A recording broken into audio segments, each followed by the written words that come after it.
Welcome to my first solo camping trip.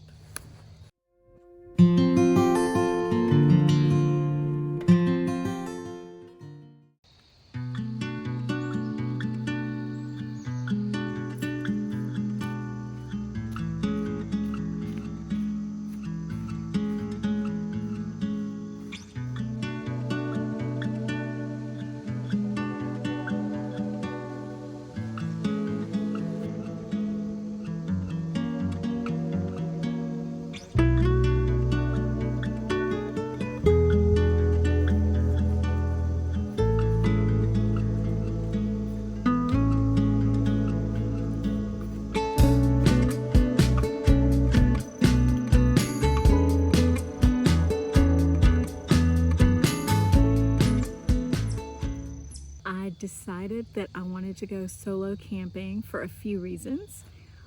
First of all, it seems very adventurous to just come out by yourself into the woods with your tent and your camp stove and just set everything up and camp alone in the peaceful stillness. And also because my husband had to go to town this week, and when he's gone I really miss him, so I thought I could distract myself by planning this solo camping trip, and then every time I started to miss him I could think about planning this trip and how cool it was going to be. And so far that's worked pretty well. I have missed him still a lot, but I haven't been as bad as I normally am when he goes out of town. A lot of people have asked me, aren't you scared? Isn't that dangerous? First, I would say I have been camping my whole life. When I was little, we would camp every summer. When I got married and had children, we started camping on our vacations just because it's so much cheaper. I've got some of those videos on here. You can see our family vacations camping. But I've never gone by myself.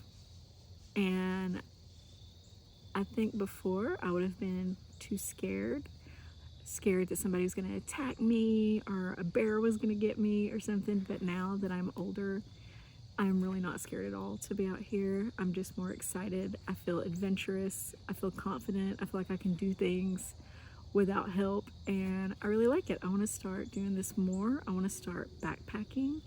Right now I have a 3-season tent and a 3-season sleeping bag and sleeping pad. Eventually I would like to upgrade all of that to 4-season and be able to camp even in the wintertime in Ohio. Right now I'm not set up gear-wise to do that, but hopefully I can add things here and there. Things are really expensive. The more ultralight you get and the more, oh my goodness, let's turn this around. Can you see this deer?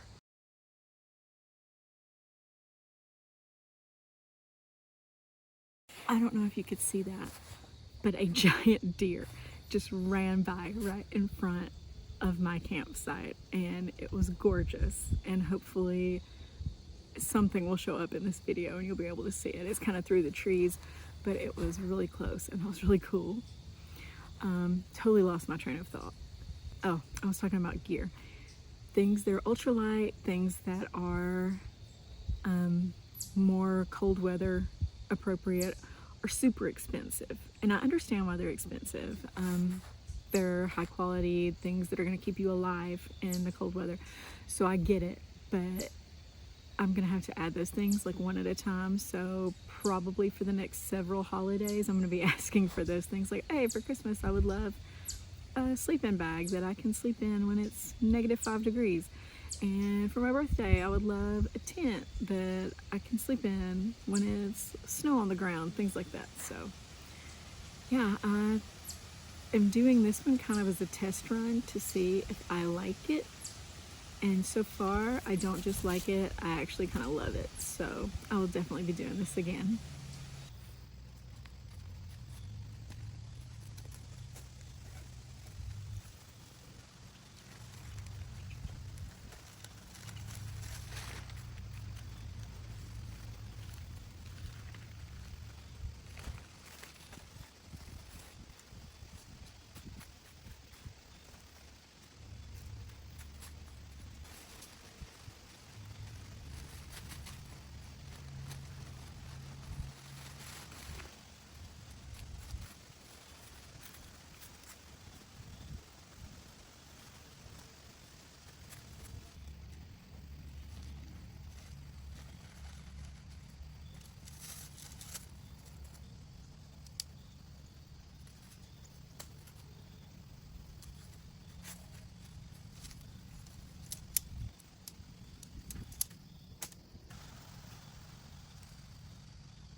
there was just a huge splash in the lake.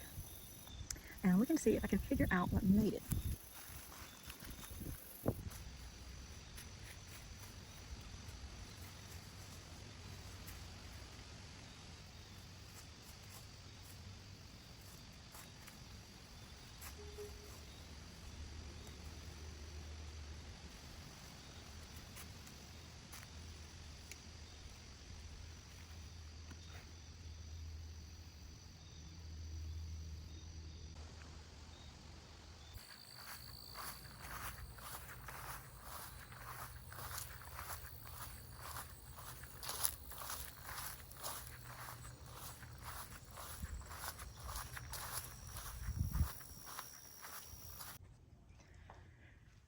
So there is a cabin here that has a sink and a bathroom and actually a sitting area. And if you're camping here, you can use this cabin as your restroom to get your water. And if you have any meeting activities you want to do, you can do them here. Outside of the cabin where the bathroom is, there's also an outdoor sink and this oven. And then over behind me you can see the lake, and you can actually use a canoe and a couple of kayaks here that he has for free for people to use. Now we are going to walk down the trail to get to the bent tree. It's called Bent Tree Trail. I've seen pictures of the tree online and it looked really cool, so we're gonna go see if we can see it, maybe get a photo up there. Behind me, I don't know if they're showing up really good on camera or not, but there are beautiful wildflowers right here, and it's just a really scenic area. To get into this place, you check in at the farmhouse at the entrance, and then you have to drive this trail through a cow pasture where you actually have to open the gate, drive through, close the gate behind you, drive through the cows, do the same thing at the other end, open the gate, drive through, close the gate behind you. None of the cows tried to mess with me or anything, but it was just funny to me that they were right there. Like I was driving through a cow pasture. I'll insert a little video of what it looked like out my window right here.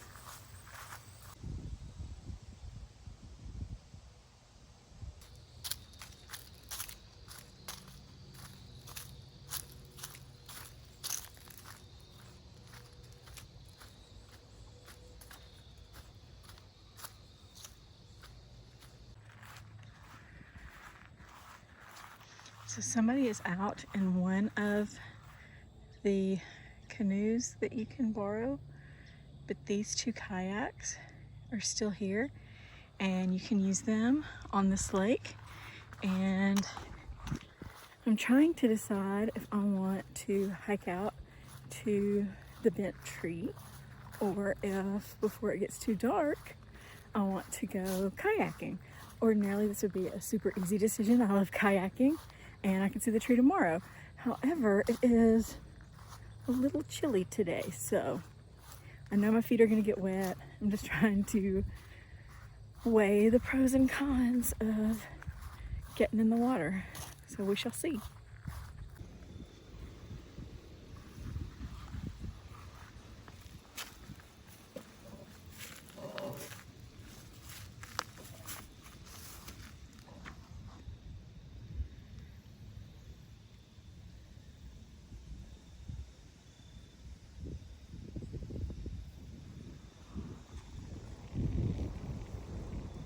I was going to kayak, but I came over and looked at the kayaks, and there was a big spider in one of them, and I really didn't want to fight with the spider.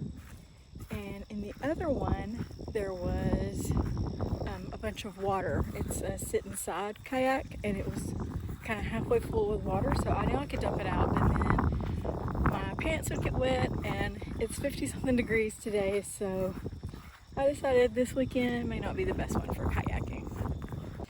Am I afraid of camping alone? No. Am I afraid of lighting a butane stove? No. Am I afraid of sleeping in a tent all by myself in the middle of nowhere? No. Am I afraid of a little spider inside of a kayak? 100%. We all have our limits, and that's mine.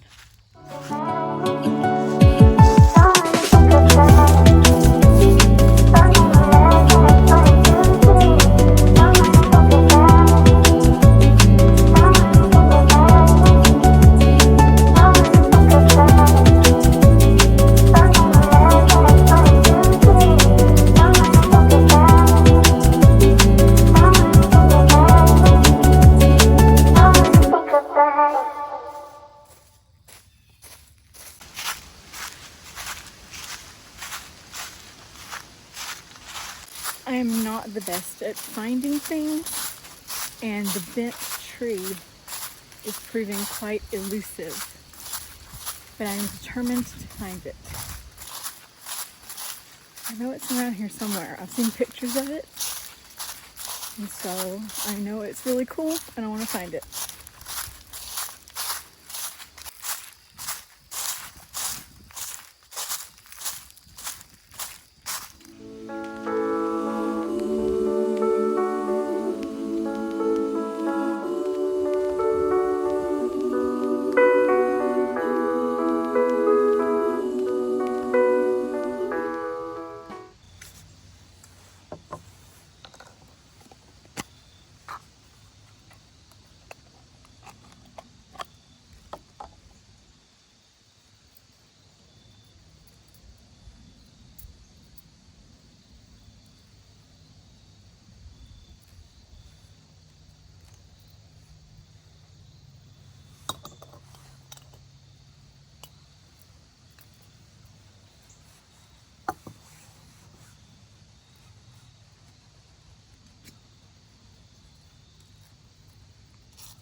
If you were backpacking, chunky soup would probably be too heavy to carry in your pack, and you'd want to carry something freeze-dried that you could just add water to. But if you're car camping like I am right now,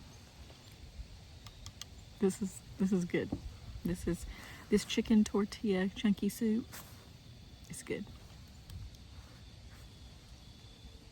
One thing I'm doing while I sit here and eat, I saw somebody suggest this in another video, and I thought this was really good advice. I am sitting here listening to all the sounds around me. There's a little chipmunk over there jumping around in the leaves. There are birds all in the trees. There is a dog named Ruby, that's the farm dog here, that runs around. That deer that just passed by a while ago, it's around here somewhere. There was a big splash in the lake earlier, and I'm just listening to all those sounds so that when I'm in my tent tonight and I'm trying to sleep and I hear sounds, I will know what it is. I won't think to myself, oh, it's a serial killer, or oh, it's a grizzly bear. Like, we don't have grizzly bears here, but you know what I mean. I'm not gonna think that it's a coyote or some sort of big cat or something, because I've already been listening to these sounds, and these sounds are sounds that are happening right now during the day also. So I think that was pretty good advice, and I'm gonna keep paying attention to the sounds.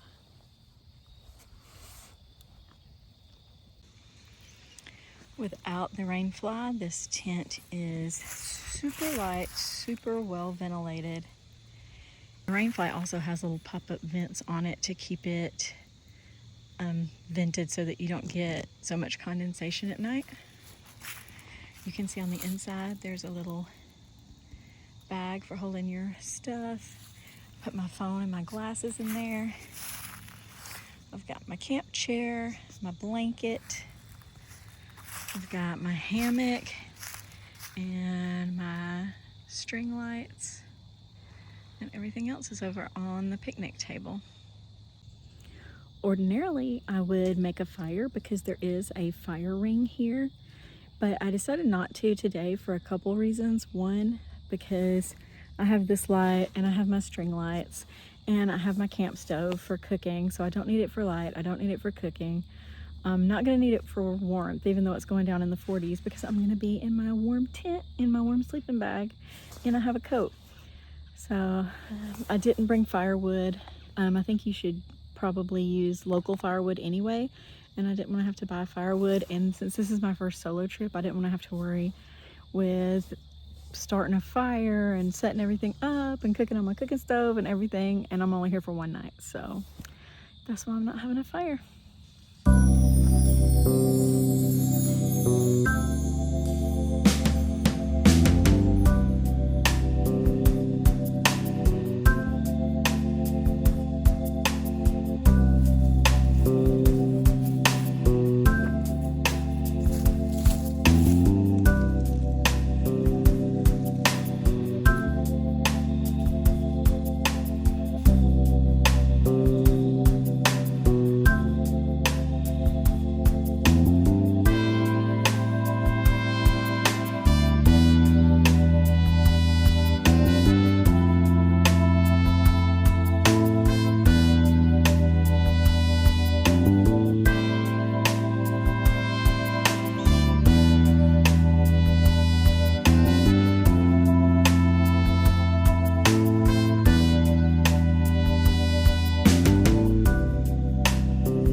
I am in my tent now. It is completely dark outside, and I've got my headlamp as my light in here, and I'm probably going to end up going to sleep early tonight just because it is so peaceful and I've been up all day.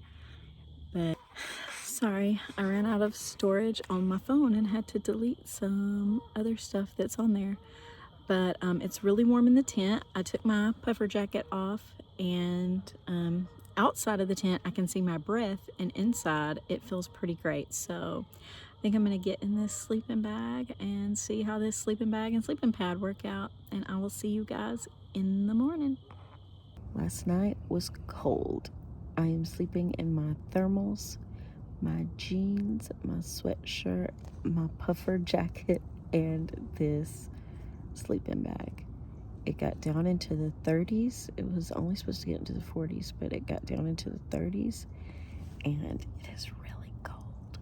So I'm about to get up and start moving around and trying to warm up a little bit.